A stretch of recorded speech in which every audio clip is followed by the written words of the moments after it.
I was going to make the whole album with the new sound, but along the line I changed my mind, and I decided to. I shared an idea with a certain artist, and the artist went ahead and put out an album with my idea, and I had to go back and record my album. Wait, what? Wait, oh, Yeah. wait. So I had this idea to do something with the sound, and he came to me and asked me. And Who was Omah Lay talking about in that particular interview? That is what a lot of people are trying to understand right now.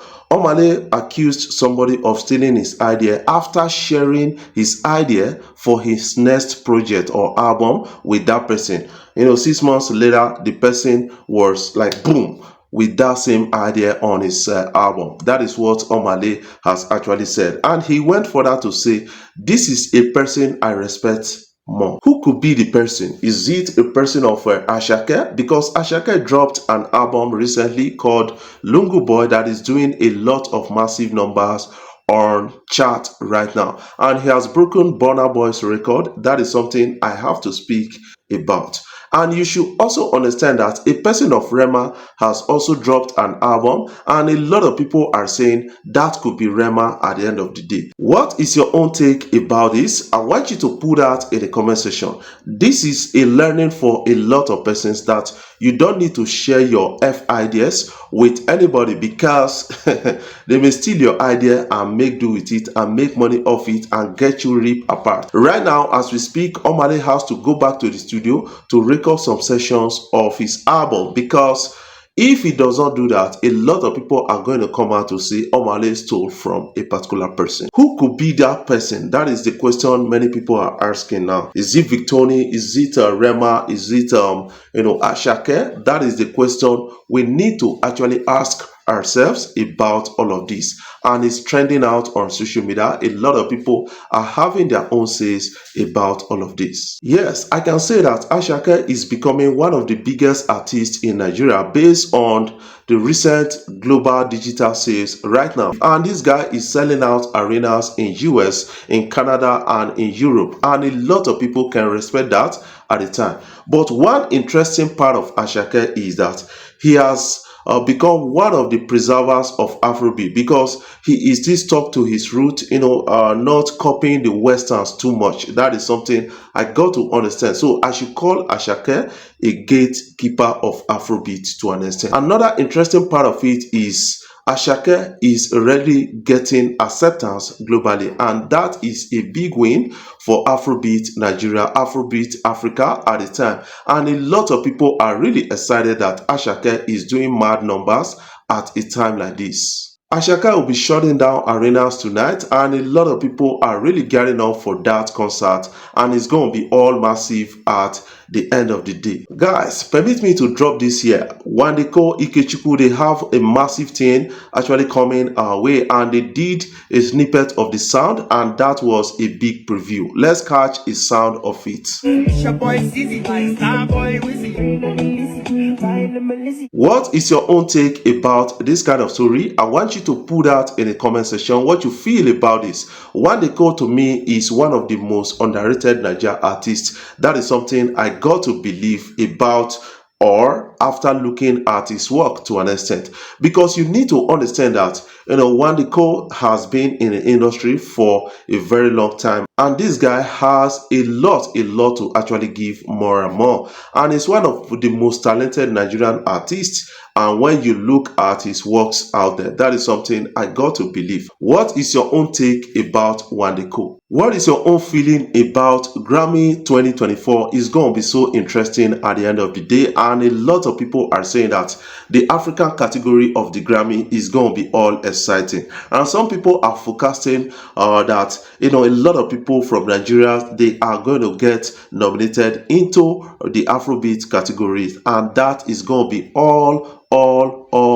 becoming for Nigerians. And then some people are calling the likes of Asake getting in nominations based on the recent trend of his works. The Lungu Boy is getting a lot of numbers massively globally, and that is all exciting at the end of the day. But you need to also understand that the likes of Rema also made a contribution to Afrobeat recently. But do you think Rema will get a nomination at the Grammys? That is another question. But people are looking at Irasta getting a nomination because it's one of the biggest female artists right now based on her works. And also Thames should get a nomination. That is what many people are really talking about.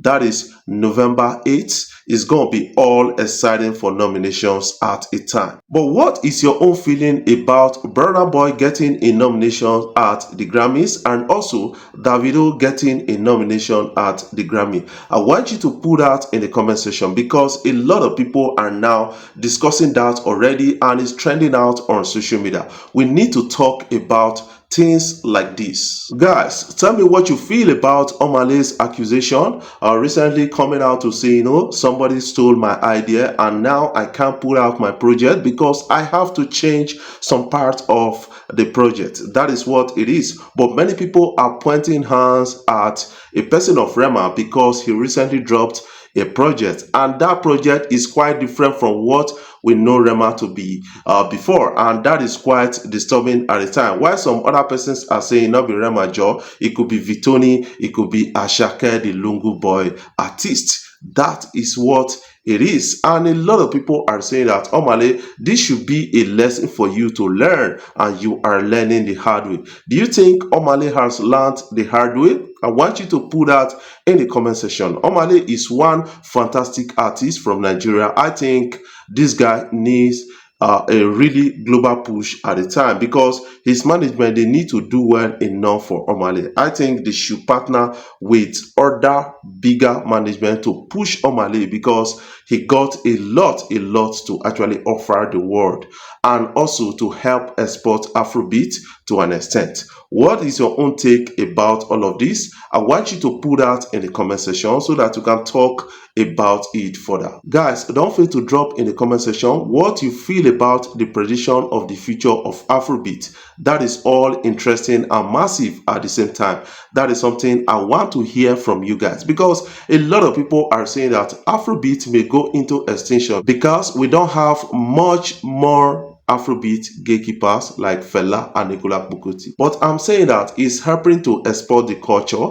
That is what I believe. And international collaboration, apart from diluting Afrobeat, we are still exporting our culture out there. Afrobeat has taken over the world entertainment industry right now, and some people are really excited about this. But we need to strengthen our local institutions that will help us to preserve Afrobeat to an extent. What are your own takes about this? I want you to put that in the comment section so that we can talk about it further. Before I jump off, I want to say thank you guys for watching our videos and thank you for the love so far. If you are new here, you can click the subscribe button below and the bell notification icon to always get notifications each time we upload our videos. I love you guys. Keep supporting Afrobeat blog across social media platforms.